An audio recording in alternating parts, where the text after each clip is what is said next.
Large layoffs and employee surveillance, where they're actually keeping track of all the keys you're typing on your keyboard. That's what we're looking forward to in the future. We're looking at a specific agency today, but this really can apply to the majority of federal government jobs. The first agency dealing with this is the General Services Administration, or GSA. The GSA is essentially like the landlord of the federal government. I mean, they manage billions in contracts, they manage millions in square feet when it comes to government buildings. And now President Trump, he wants to dramatically cut it. Not just the workforce, but also the budget. It's not an exceptionally large agency. There's about 12,000 people that work there. But for the employees, the news came like a lightning bolt. Meetings were called and the message was crystal clear. Get prepared for massive cuts. Who? Well, they're looking at administrative support.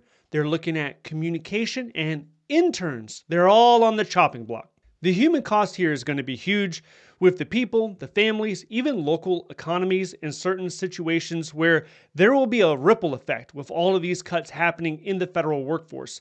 And a lot of people, when they think about federal workers, they like to cherry pick examples where they're not doing anything, or they're disrespectful, or they're lazy. There are many government employees, people working like, let's say, policy analysts, or people that work in compliance. You have an individual that's managing multiple systems. One system could have 500 privacy controls, and they have to assess that. They have agreements that have to be made with interagencies. All that stuff needs to get completed, and that's just one system. So there's multiple systems, and they're doing this so that the privacy can be upheld throughout the American public. So all the systems can meet the requirements that the law has dictated they need to meet. That's more on the administrative side, but then you have federal law enforcement officers, you have firefighters, you have people that are in critical roles that interact with the public. There's people that like to comment and say, all federal employees are worthless. If your money comes from tax, it's not a real job. And then you have to ask yourself, well, is being a firefighter a real job? Is being a federal law enforcement officer, is that a real job? Is the military a real job? Is being a soldier a real job? There are a lot of positions that benefit society if they're in place and allowed to do the work that they're supposed to do. But getting back to GSA, there's a darker story in play here. Have you read the book 1984 about a dystopian future? That is what looks like to be the future of GSA, with the nonstop surveillance, the cameras in all corners of the room. If you read the book, you know what I'm talking about. Big Brother's always watching you. The camera's always watching you. That's the same thing that they're hoping to roll out at the GSA. That along with the keyloggers. So when you're typing, let's say Microsoft Teams, almost all federal employees use Teams in some capacity. You're typing up, hey, are you ready for the meeting? Hey, what's going on with this, that, and the other? So your chat history is now going to be saved, and that's going to be sent up to senior leadership. The camera is going to be recording you in your cubicle, and every key that you strike, whether it's on the chat or not, that's going to be logged and reported as well. When you come into the building right now, you tap your ID, you go into the building at headquarter buildings, and there's security there. Well, now they're talking about maybe using X-ray machines. So you're going to go through an X-ray. This is something that's literally been reported. You're going to go through an X-ray so that they can scan you. So the expectation here is the loss of pretty much all privacy. Now, you could be saying, well, why do you need privacy? If you're doing the right thing, who cares about privacy? Well, it's kind of almost the same thing as going into the bathroom. Do you want someone following you, sitting next to you as you are on the toilet? You don't want that, right? Are you doing the wrong thing on the toilet? No. But people have a basic expectation of privacy. Right now, there are literally people crying and trying to figure out how to survive in their job. Another layer to this story is Elon Musk with Doge. Doge is coming through, and they're coming through in a way that a lot of people are saying they're not properly vetted. And it's not necessarily that people have an issue with the age of the engineers that are coming through. And people, I don't think, they don't believe that their information is going to be stolen for profit, but they believe it's being done reckless, as in there are no safeguards, as in that data could be leaked and exposed. And so that's one of the huge concerns. We all know that he's done the same thing at Twitter. The fork in the road directive, that's a copy and paste. It's the same thing that he used at Twitter. It's kind of like he's leaving his mark. If you've seen Home Alone and the water bandits that like stop up the sink so the water overflows, and that's the water bandits leaving their mark. Well, this is Elon Musk leaving his mark. And I think he's trying to do it in a somewhat humorous way. The response to all these actions have not been silent. I think for pretty much every one of Trump's executive orders, there is a legal lawsuit fighting against it. There are federal judges across the country that are trying to fight against it. And with the return to work mandate, DC has never seen 100% federal employees back at work because before the pandemic, contrary to popular belief, a lot of people were teleworking. They were teleworking 1, 2, or 3 days out of the week, depending on your agency, depending on your leadership.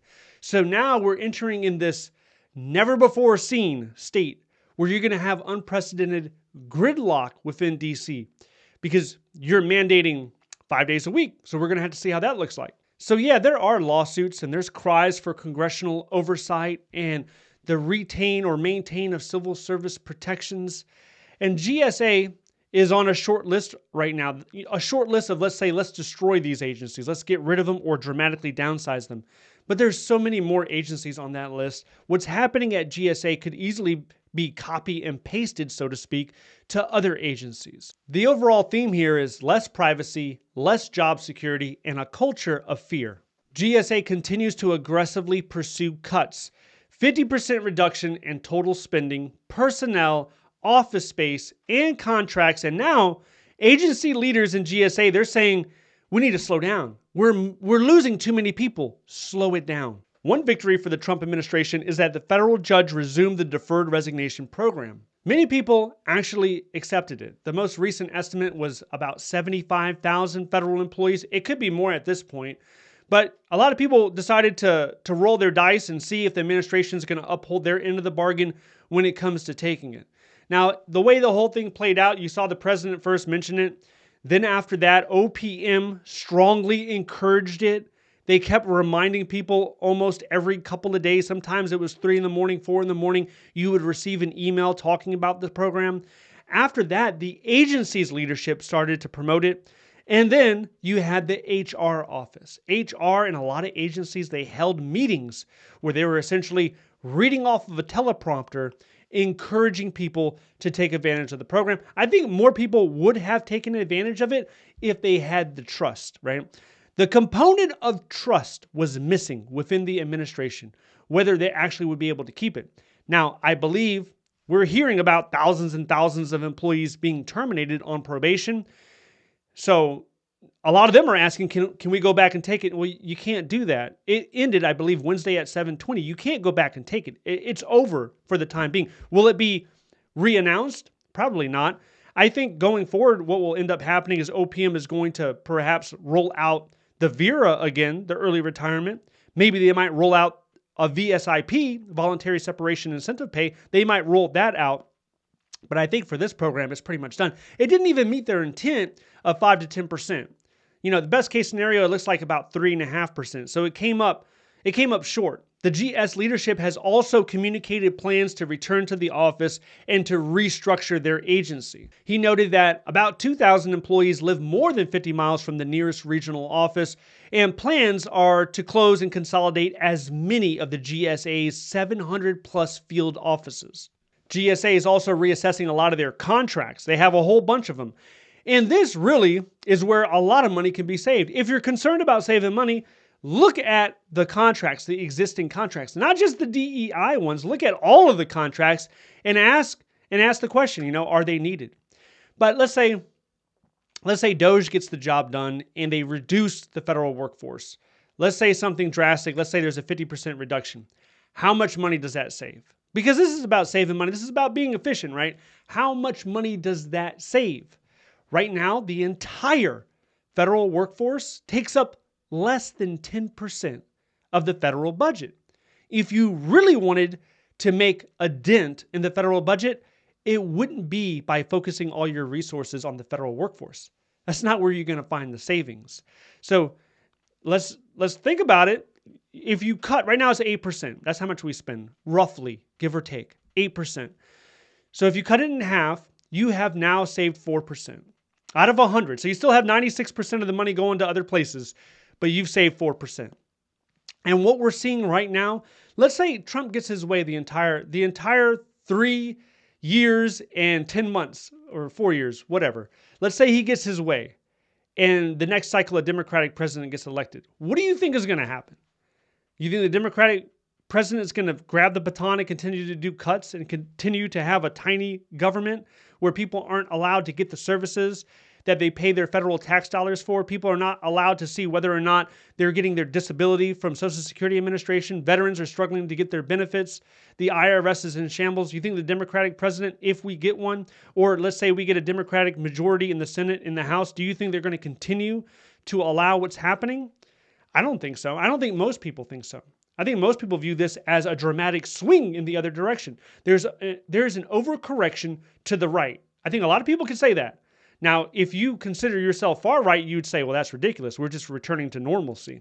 Well, the federal workforce has never seen anything like this. If you were to say this is normal, look back 50 years. The government was larger than it is now, and the population was so much smaller. So there really hasn't been an explosion of government growth from a federal workforce perspective, because since the 1940s and 1950s, we've pretty much stayed consistent for the most part. So are we going back to the 1920s? Is that a return to normalcy? I mean, I don't know. Ask yourself that. As everything continues to look uncertain, everything looks confusing and even fearful in a lot of situations, you might be considering getting back into the private sector. Or maybe you were recently terminated, you might be looking at the private sector. What would that transition look like for you right now if you are or if you were a federal employee? If you want to know that information, I want you to check this video out next. If you need a federal resume, check out the links down below. Thank you so much for watching. I'll see you in the next one.